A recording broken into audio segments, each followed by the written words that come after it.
Hello guys, may konting share lang ako sa inyong aking ginawang hack sa banyo. Tara, pakita ko sa inyo. Ayan, first, ito muna. Pinagawa ko to kasi yung panganay ko mahilig magdala ng cellphone sa banyo. Then kung saan nilalakap. Minsan dito. Yan, minsan dito naman. So, baka mahulog. So, naisip ko, mag-hack. Gawa. Kahoy lang yan siya, guys. Pinagawa ko sa, neighbors. Tapos, pinakabit ko na lang sa asawa ko. Yan. Tapos, ito, plastic. Plastic lang to na makapal. Tapos, nilagyan ko ng thumbtack. Ganito siya. Yan. Example, ito. Dyan, nung pwede nyo dyan ilagay. Pwedeng cellphone. Pwede dyan. Ito, tablet. Anoin natin. So, ganito siya. Ayan. Kung meron kayong cellphone or tablet, i-ano nyo dyan. Ayan. Para safe yung gadget. So, hindi na siya mahulog. Diba? Safe. So, kasi ang hilig ng panganay ko pag naliligo, nagdadala ng cellphone. So, nagpapa-music. So, dito, safe na siya. Yan.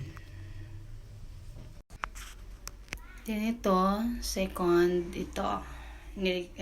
Kinabit naman niya. Kasi nga, sa sobrang taas nung shower, hindi abot ng bunso namin. So, tuwing kailangan niya yung shower, pinapabot pa. So, ito yung nakita naming way na, pwede siya. Kasi ililipat mo lang to. Like that. Tapos, yan. Nasa baba na siya. Yan. So, maaabot na siya ng bunso namin. Yan. Maliit na. Iksi na siya. So, kaya niya nang abutin yan. Pag kailangan niya, mas na sa kanya. Abutin, gusto niya abutin yung shower. Lipat lang siya dito. Then, pwede siya sa taas para sa mga matatangkad naman dyan. Then ito, naisip ko lang kanina. Yan. Kasi dahil nga nag-isip ako kung paano ko isabit dati kasi dito lang nakasabit siya ganyan. So nahuhulog. Naisip ko na pwede naman ito kung may ganito kayo hindi na ginagamit. Yan. Pwede nyo siya isabit. Ganon din tong isa. Yan. Thanks sa papa namin. Once again, pakita ko lang sa inyo yung aking mga recycle materials. So, dito sa banyo, may mga ilan akong gamit na recycle siya. Yung pwede pa mang gamitin, ginagamit sa ibang bagay. Tulad nito, nakita nyo, lagayan ng relo. So, let's go. Yan, pwede siyang lagyan ng mga tinangal yung sing-sing, mga accessories, ayan, pwede din siya dito ilagay. Ayan, gamit mo siya. Then, ito din, second. Ito, yung wala ng laman na cream, pinaglagyan ng cream na retube. Ayan, so, dito ko, ayan, pwede mo itong ilagay yung mga gagamitin mo siya. Ito kasi pag nagre-refill ako Ayan. Ito, ginagamit to sa mga lalo na ngayon sa toothpaste namin pagpaubos ito na. Pero galing lang to sa laruan ng anak ko. May binili siyang candy din kasama na to Kasi ko wag na itapon kasi pwede pa siyang gamitin dito sa toothpaste. Then, next, ito wala nga lang laman pero pinaglalagyan ko to ng bulak, cotton. Yan. Laruan talaga to ng anak ko. Ang laman nito is jelly yata, mga bilog-bilog. Yan. Hiningi ko sa kanya, sabi ko pwede na paglagyan na lang ng cotton namin. Yan. Ito din, di ko alam kung ano to dati ang laman din nito. Binigay lang to sa akin. Yan. Ngayon pinaglagyan ko na ng cotton buds. Pwede na rin siya sa cotton buds. Ito, alam mo to, ang laman dati nito is lip balm. At ngayon, tinanggal ko kasi nabasag na yung takip niya. Nilipat ko na lang yung laman dito. Ito yung laman niya talaga, oh. Yan, dito ko siya nilipat kasi sayang naman. So, wala na kasing takip. Then, eto siya. Ginawa ko ngayon. Dito ko ni-refill yung kunting natirang cream ng anak ko. Kasi sayang naman. Sinimot ko yung cream niya. Dito ko nilagay. Ayan. Tapos itong takip, dahil basag na nga yung takip niya, ito, galing to dito. Dito talaga yan siya galing. Ito yung ano niya talaga. Kasama, ayan, ganyan niya siya. Then may cover yan. So, ngayon, na-discover ko siya na nag-match naman siya dito. So, pwede siya. So, ito na yung ginawa ko ngayong takip niya. Ayan, so nagamit siya.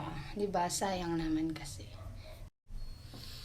Ito, may iron tayong albatros. Wala na kasing laman. So, naisip kong lagyan na lang siya ng iba kasi wala pa naman akong pambiling albatros. Ayan siya guys. Wala nang laman. Empty na.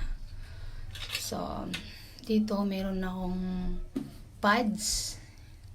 Yan, lalagyan natin nito. Itong essential oil.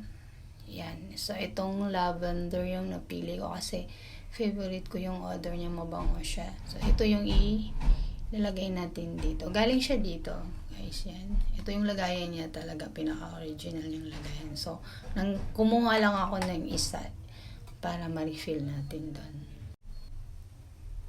Yan, tupiin natin siya ganyan. Tapos, lagyan natin itong essential oil ng konti.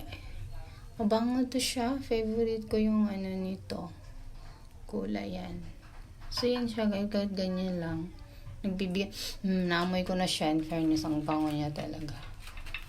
Yan. Tapos, lagay lang natin dito. So, pag ganyan, patak lang yan. Magbibigay na siya ng amoy. So, mabango na siya kahit wala kang albatros. Yan muna for a while.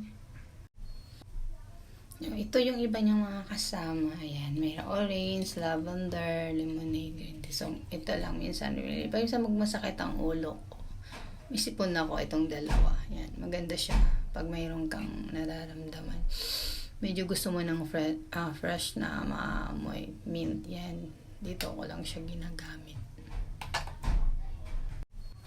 Ito naman, dati talagang nakalagay dito is lagayan ko to ng mga rubber band. Ngayon, kinuha ko siya doon. Nagsawa na kasi ako. So, na rubber band na nakikita ko. So, naisip ko baka pwede dito yung gunting. So, diba? Ayan. So, magagamit mo din siya sa gunting. Kahit ano dito, pwede ding mga... Ang gamit ko talaga dati is rubber band. So, kahit ano, pwede. Kung maisip niyo, pwedeng basta hack. Ayan, kita nyo. Dati kasi yan, nakasabit yung ano na salbabida. Yan. Ginawa ko, nilagyan ko siya ng cable tie. Din hook, dalawang hook. Ay, nasabit ko na siya.